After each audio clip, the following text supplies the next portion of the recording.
Hi guys, welcome to Smart Commerce classes. My name is Anshul Mittal and in this video we will be covering the exam kit solution of F1 and the name of the chapter is Accounting and Finance Function within Business. And this is your chapter number 13. So let's start. सबसे पहला question. In a very large company, managing the total level of working capital would probably be the responsibility of the.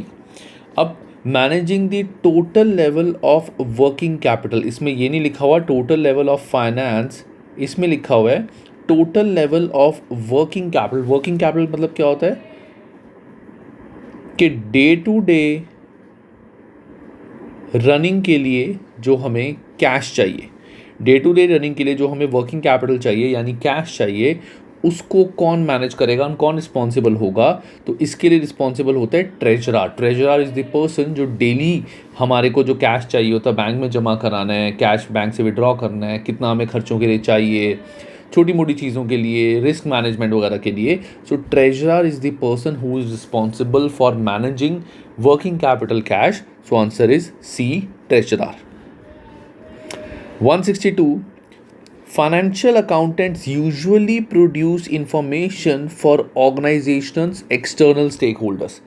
अब कई लोग सोच रहे होंगे sir जो information हमारी बनती है वो तो इंटरनल और एक्सटर्नल दोनों के लिए होती है, लेकिन there is a difference in financial accounting and management accounting. Financial accounting जो होती है that is prepared to for the external purposes. Financial balance sheet जो हम बनाते हैं that is for external purposes. हमने पढ़ा था ना, तुम्हें याद होगा, फाइनेंशियल अकाउंटिंग या financial accountant and management accountant. तो जो फाइनेंशियल अकाउंटेंट होते हैं वो बनाते हैं अपने क्लाइंट्स के लिए फाइनेंशियल इंफॉर्मेशन, मतलब अपने क्लाइंट्स के लिए एक्सटर्नल. लेकिन जो मैनेजमेंट अकाउंटेंट होते हैं those prepare books for internal use of business. ये हमने already I think first chapter या सेकेंड चैप्टर में पढ़ा हुआ है, F3 में भी ये पार्ट पढ़ा हुआ है. So that's why this statement is true कि usually produce information for organisations external stakeholder. Next 163. There is no legal requirement for companies to have management accounting function. Yes, it is not legally required. वैसे required है but legally नहीं required. अब एक छोटी सी company है, छोटी सी company, उसको अपना फाइनेंशियल अकाउंटेंट तो चाहिए जो उसकी बुक्स वगैरह बनाए सारी, लेकिन मैनेजमेंट अकाउंटेंट जो बुक्स एनालाइज करे, उससे रिजल्ट्स निकाले, उससे आगे के लिए कुछ करे, that is not legally required. वो उसके ऊपर है कि उसको करना है कि नहीं करना. So that's why management accountant there is no legal requirement for it. So this answer is also true. Then 64. A is a small business owner managed company. A is a small owner managed company employing 20 staff and having revenue of 3 lakh euros a year. Very good. It decided not to appoint external auditor to review its financial statement. Such decision. अब A is a small owner company. ये small owner company कोई public company या private company नहीं है ये. It is not registered anywhere. It is a small company. 20 employees हैं, कुछ भी नहीं है इसके अंदर. इस कंपनी ने बोला है कि मैं कोई एक्सटर्नल ऑडिटर अपॉइंट नहीं करूंगा जो रिव्यू करे मेरी फाइनेंशियल स्टेटमेंट. हाँ ठीक है, क्यों? क्योंकि स्मॉल कंपनीज को auditing is not required, it is required by a public limited company. छोटी कंपनी को, स्मॉल कंपनी को ऑडिटिंग की लीगली रिक्वायरमेंट नहीं है. तो such a decision is in line with the requirements of current legislation, will be criticised by the government authorities. Government का तो कोई रोल ही नहीं है इसमें. Will allow company to strengthen is financial control. This is wrong. ये statement क्यों गलत है? क्योंकि एक्सटर्नल ऑडिटर जब हम अपॉइंट करते हैं तो वो बताता है कि तुम्हारी बुक्स में क्या गलती है, क्या क्या चीज़ें ठीक हो सकती हैं, क्या क्या मिस्टेक्स हैं, वो सारी चीज़ें एक्सटर्नल ऑडिटर बताता है. तो अगर तुमने उसको अपॉइंट नहीं किया तो उस डिसीजन से तो तुम्हारी कंपनी के फाइनेंशियल कंट्रोल स्ट्रेंथन हो ही नहीं पाएंगे, बल्कि वीक हो जाएंगे, क्योंकि तुम्हें पता ही नहीं अकाउंटेंट क्या कर रहा है, कैसे कैसे गलतियाँ कर रहा है. So this statement is also wrong. So your answer is A, is in line with the requirement of current legislation. Next, 165. Which of the following would be classed as a book of primary entry? अब ये मुझे नहीं पता F3 का question इन्होंने F1 में क्यों डाल दिया, बट हमने पढ़ा हुआ है. तो बुक ऑफ प्राइमरी एंट्री हमारे कौन कौन सी होती थी? Sales book, sales return book, purchase book, purchase return book, cash book और journal. These were books of primary entry. तो bank statement is not a book of primary entry, trial balance is not a book of primary entry, journal is the book of primary entry, statement of profit and loss is not a book of primary entry. और book of primary entry का मतलब क्या होता है कि जितनी भी हमारी ट्रांजैक्शंस हैं सबसे पहले उनको कहाँ पे रिकॉर्ड किया जाता है, उसके बाद प्रोसेसिंग होती है. जैसे पहले हमने इसको जर्नल में रिकॉर्ड किया, जर्नल से लेजर बनता है, लेजर से trial balance, then trial balance से प्रॉफिट एंड लॉस.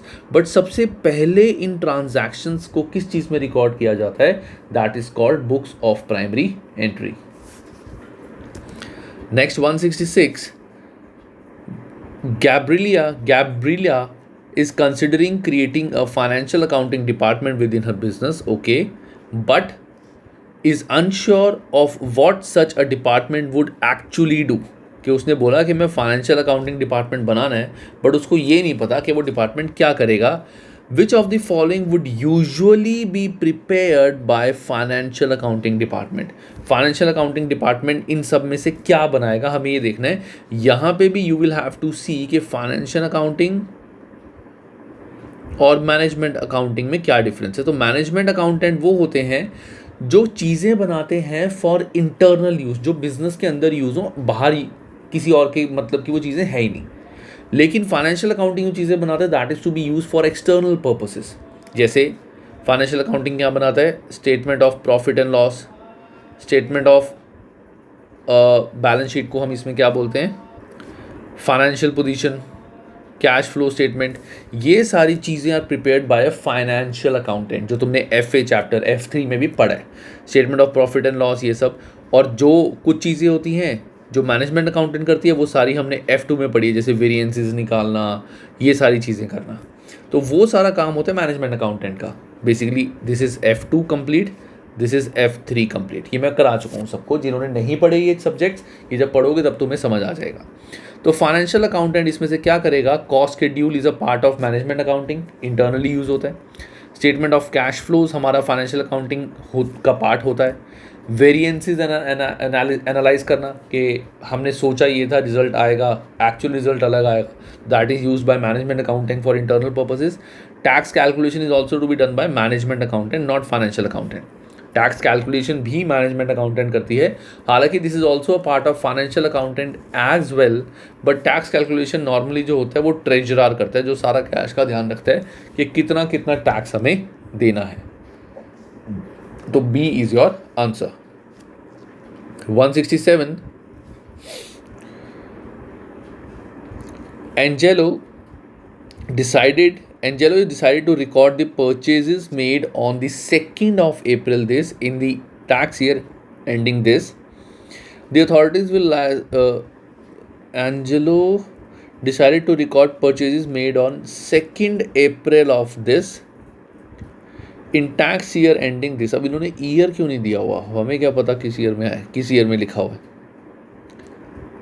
इसको 10 मान के चलते हैं, 2010. इट इज़ 2010 कि एंजेलो ने डिसाइड किया कि जो 2 अप्रैल 2010 को उसने परचेजेस की हैं, this will be recorded in 31 March, year ending 31 March 2010. That means 1 अप्रैल 2009 से 31 मार्च 2010, इस ईयर में इन्होंने इसको रिकॉर्ड कर दिया परचेजेस को, जबकि ये परचेजेस इस ईयर के बाद की थी.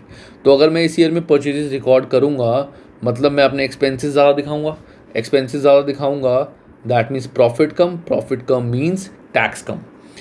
The authorities will likely classify this tax as, this is clearly tax evasion, तुम टैक्स छुपा रहे हो. This is clearly your tax evasion, कि टैक्स इवेजन होता है तुम इलीगली टैक्स लायबिलिटी कम कर रहे हो, और ये इलीगली ही तुम कम कर रहे हो क्योंकि तुमने जो परचेज तुम्हारी इस डेट को एक्चुअली हुई थी बाद में, उसको तुमने पहले दिखा दिया. This is illegal. ठीक है. Next 168, tax mitigation involve which of the following. So tax mitigation, अब सबसे पहला है taking all legal steps to reduce one tax liability. इस लाइन का मतलब क्या हुआ कि मैंने लीगली सारी चीज़ें लॉ में पढ़ ली ताकि मैं अपना टैक्स कम कर सकूं, तो बेसिकली इसका मतलब ये है कि डिफरेंट डिफरेंट तरीके, डिफरेंट डिफरेंट स्कीम्स जिससे मेरा टैक्स कम हो सके. So this is tax avoidance. So this is called tax avoidance कि मैं लॉ की लैंग्वेज को पढ़ के उसके डिफरेंट डिफरेंट लूप होल्स निकाल के कि अच्छा इस स्टेटमेंट का मतलब अलग है, इसका मतलब अलग है, इसका मतलब यूज़ करके मैं इस स्टेटमेंट से अपना फ़ायदा निकाल लूँ. सो दैट इज़ लूप होल्स निकालना लीगली. सो ये होता है हमारा टैक्स अवॉइडेंस. तो ये तो मिटिगेशन है ही नहीं. Agree to pay financial penalty to avoid prosecution, नहीं. टैक्स मिटिगेशन होता है बेसिकली टैक्स कम करना अपने तरीके से, लेकिन लॉ की इंटेंशन, जिस इंटेंशन से ये लाइन बनाई गई है उस इंटेंशन की रिस्पेक्ट करके पूरे की, देन अपनी टैक्स लायबिलिटी कम करना. मतलब कल को कोई भी बंदा, गवर्नमेंट तुम्हें नहीं बोलेगी कि तुमने हमारा मकसद डिफीट कर दिया, हमारा मकसद कुछ और था, हमारा टारगेट कुछ और था, लेकिन तुमने उसका मतलब ही कुछ और बना दिया इंग्लिश के कुछ वर्ड्स उठा के. तुमने लॉ की इंटेंशन को समझा और उसके अकॉर्डिंग अपने टैक्स लायबिलिटी कम करी. That is called tax mitigation. Agreeing to pay financial penalty to avoid prosecution, ये भी नहीं है, ये भी नहीं है. Moving business and funds offshore to reduce tax liability to the UK. Tax mitigation is not pertaining to single country. UK में तो टैक्स लायबिलिटी कम हो जाएगी, लेकिन किसी और कंट्री में जाएंगे वहाँ पे फिर भी तो टैक्स देना पड़ेगा ना. तो tax mitigation does not always mean सिर्फ उसी कंट्री का टैक्स कम करने के लिए. ऐसे तो अगर मैं इंडिया में काम कर रहा हूँ, मैं बाहर अपना बिजनेस लेके चला गया, वहाँ से मेरे टैक्सेस कट रहे हैं लेकिन इंडिया में नहीं कट रहे, तो क्या मैंने टैक्स बचा लिया अपना इंडिया का? कहाँ बचा है, बाहर भी तो पे कर रहा हूँ ना. So this is not tax mitigation. Reducing tax liabilities without frustrating the law makers intention. This is right कि लॉ मेकर की इंटेंशन को मैं फ्रस्ट्रेट नहीं कर रहा, उसकी इंटेंशन की रिस्पेक्ट करके मैं अपनी टैक्स लायबिलिटी कम कर रहा हूँ. 169. An important advantage of using loans to finance investment. अगर हमें कोई भी प्रॉपर्टी या एसेट कोई परचेज करना है, इन्वेस्टमेंट कहीं करनी है, why it is better to invest by using loan, by taking loan. First is loan interest payments can usually be suspended if profits are low. किसने बोला भाई लोन की पेमेंट तो तुम्हें करनी पड़ेगी, लोन की पेमेंट तो हमेशा करनी पड़ेगी, चाहे इंटरेस्ट कम हो चाहे प्रॉफिट हो के ना हो, इंटरेस्ट तो देना पड़ेगा ना. So this statement is completely false. The timing of loan payment is often at companies discretion. ऐसा भी कुछ नहीं है. लोन की जो होता है वो ईयरली पे करना है, हाफ ईयरली पे करना है, क्वार्टरली पे करना है, that is decided upon taking of loan and वो बैंक बताता है. ये थोड़ी अब मेरी कंपनी में बोलूँगा मैं हर 4 साल बाद जाके इंटरेस्ट पे करूँगा, तो ये थोड़ी बैंक वाले बोलेंगे ओके, मेरे को बैंक की बात माननी पड़ेगी. Loan interest is tax deductible. Yes, loan पे जो हम इंटरेस्ट पे करते हैं, जैसे फॉर एग्जांपल मेरे प्रॉफिट थे $1,00,000, मैंने इंटरेस्ट पे करा $50,000 का.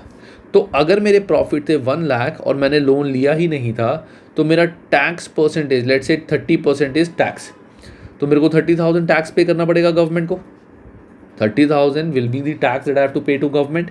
लेकिन अगर मेरे प्रॉफिट थे 1,00,000 और मैंने लोन लिया हुआ था, अपनी जेब से ना पैसे लगा के, मैंने लोन से पैसे लगाए हुए थे, तो मुझे उस पर 50,000 टैक्स पे करना था, इंटरेस्ट पे करना था सॉरी. तो 50,000 माइनस करने के बाद मेरे पास प्रॉफिट रह गए 50,000.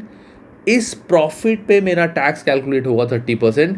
दैट मीन्स अब मेरा टैक्स लगेगा सिर्फ 15,000. पहले मेरा टैक्स लगा 30,000, अब मेरा टैक्स लगा 15,000.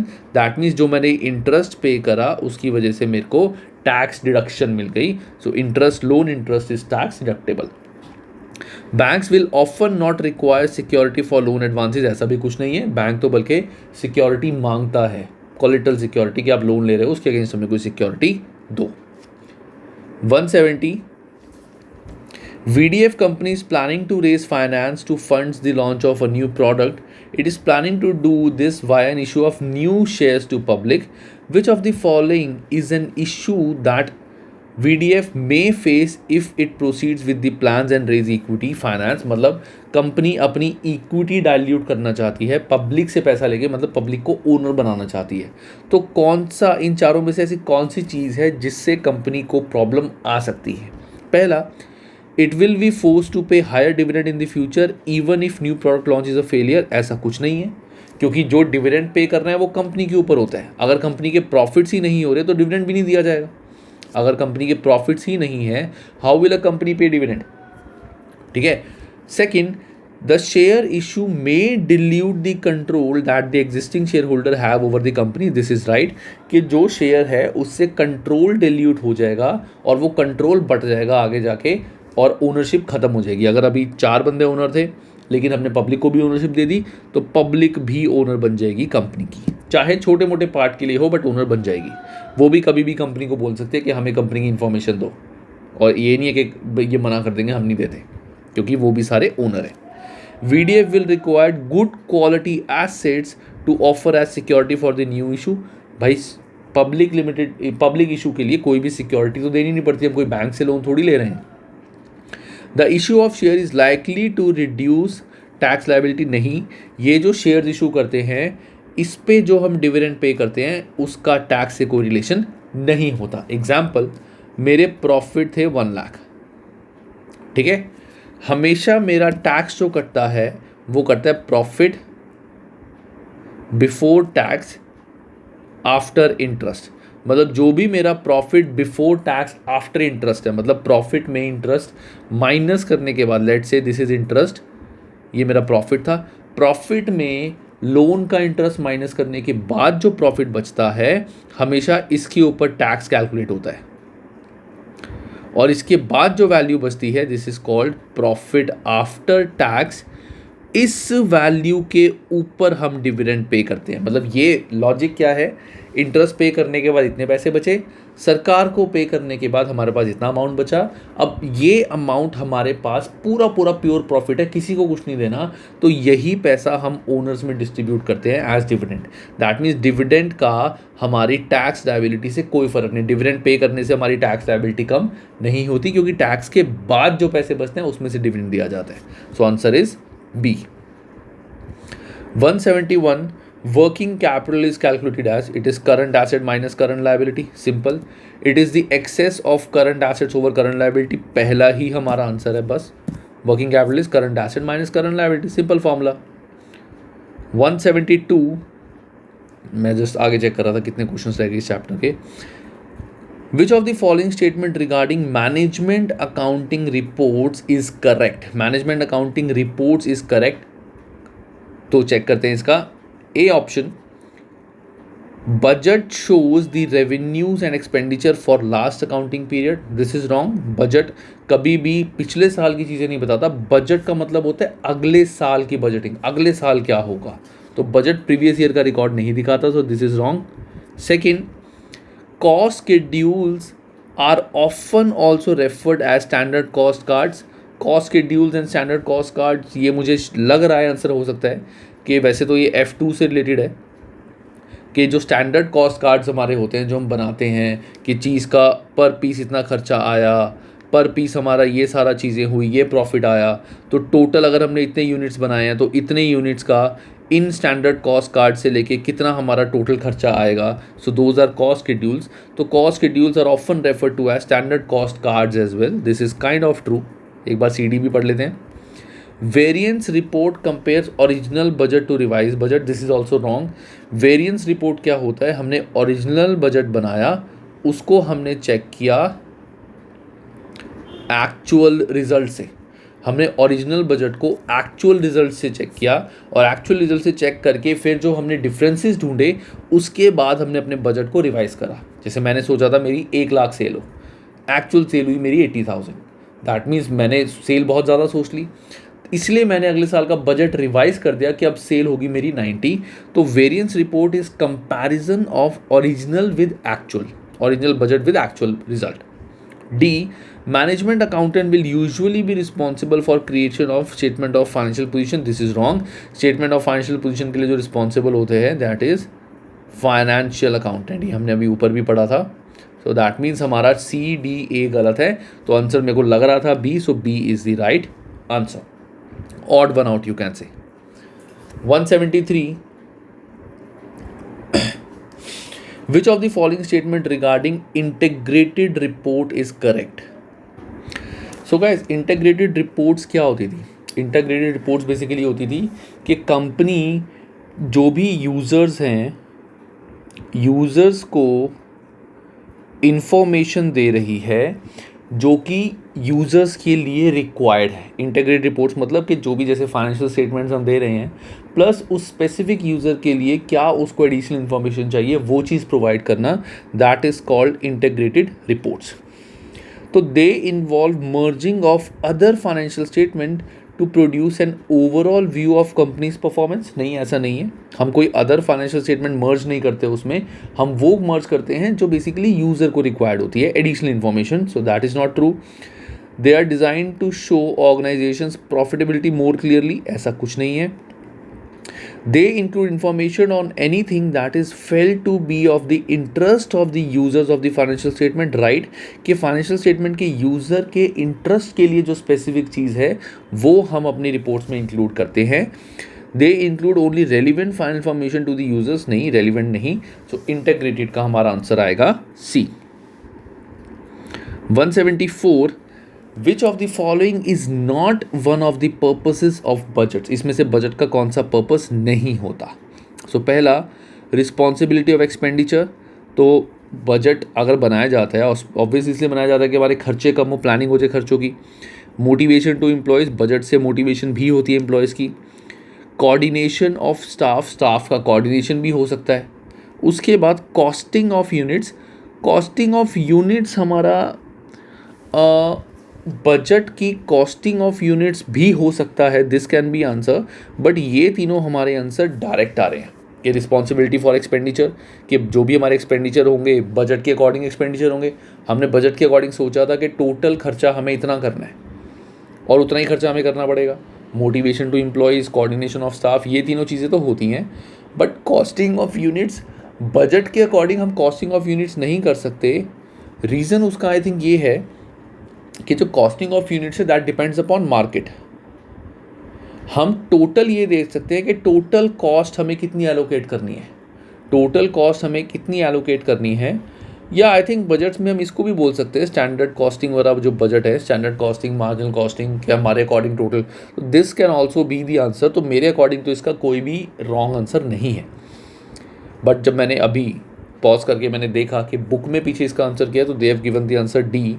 सो उन्होंने डी आंसर दिया हुआ है। कॉस्टिंग मुझे नहीं पता क्या सोच के दिया हुआ है कि इन्होंने तो बोला हुआ कि स्टैंडर्ड कॉस्ट शेड्यूल या कॉस्ट कार्ड से होता है, but it's a purpose of budgeting. Budget से ही हम ये देख सकते हैं कि टोटल कॉस्ट पर यूनिट क्या होगी हमारी, क्योंकि हम टोटल कॉस्ट एलोकेट कर लेंगे, ये देख लेंगे टोटल यूनिट्स कितने बनाने हैं, तो हमारे अकॉर्डिंग इतना टोटल खर्चा प्रोडक्ट का आना चाहिए। So this is also right. So I think this question it self is wrong. हो सकता है कुछ क्वेश्चन भी गलत होते हैं। 175, which of the following is not one of the capitals used in integrated reporting। integrated reporting में कौन सी कैपिटल यूज़ नहीं होती, तो इस सामने मुझे दिख रहा है this is environmental capital. Environmental capital तो कोई कैपिटल होती नहीं है। जो कैपिटल इसमें इंक्लूड होती है that is financial, manufactured, intellectual, human, social and relationship, ठीक है, और एक नेचुरल, सॉरी। लेकिन इसमें इन्वायरमेंटल कैपिटल कभी भी इंटीग्रेटेड में इंक्लूड नहीं होती रिपोर्टिंग में। Last 176, Daniel is trying to find certain key features from financial statement of HFG company. He is unsure about whether to look at statement of profit and loss and statement of balance sheet. अब वो कुछ information चाहता है, वो ये देख रहा है कि मैं देखना चाहता हूँ इन्फॉर्मेशन मुझे कहाँ से मिलेगी। तो सबसे पहले नेट एसेट्स हमें नेट एसेट मतलब कैपिटल, ये दिखती है फाइनेंशियल पोजीशन यानी बैलेंस शीट में से, तो this is from statement of financial position. Gross profit हमें दिखता है statement of profit and loss में से। So these are your answers and this is your chapter number 13 पूरा।